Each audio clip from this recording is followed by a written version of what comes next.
तुम्हाला जर बायकोचा त्रास आणि बायकोपासून सुटका पाहिजे असेल तर तुम्ही सगळ्यात पहिलं काय करा, बायकोला घाबरणं सोडा. आणि सगळ्यात मोठा जर गुन्हा असेल तर माझ्या हिशोबाने तो लग्न करणं म्हणजे आला.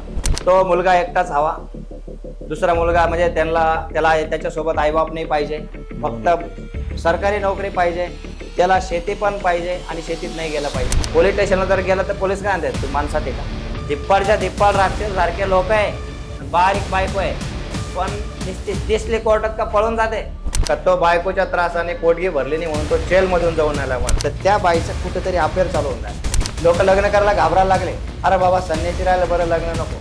आणि ज्यांच्या घरी बाई नोकरी करते माणूस त्याचं तर कामं झालं.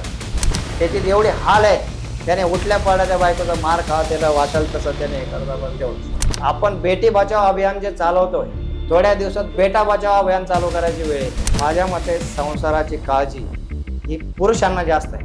नवऱ्याला एवढा छळ असतो का नुसतं बायकोचा जो त्रास ज्याला होतो ना, त्याला वाटतं या जाचातून आपण कधी मोकळा हो, झोप येत नाही रात्र. पुरुष म्हणजे आपण एक सबला मानतो आणि महिलेला अबला मानतो. आता महिला ही अबला होती, आता ती अबला राहिलेली नाही, तिचं सबलीकरण झालेली आहे आणि आता ती खऱ्या अर्थाने बला झाली. पत्नी पीडित असल्यावर त्याला काय त्रास होतो? चांगली बायको शोधणं म्हणजे दरवाटाला मोळ सापडल्यासारखं काम झालं. किती जरी पत्नी पीडित असला, बाहेर गेला नाही आपलं बरं चाललं, सगळं ओके झालं, विचार कसं आहे, लय भारी.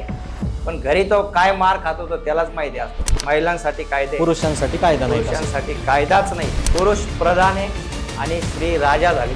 त्याच्या प्रॉपर्टीवर बायकोने ताबा केला आणि याला घराच्या बाहेर हाकलून दिलं.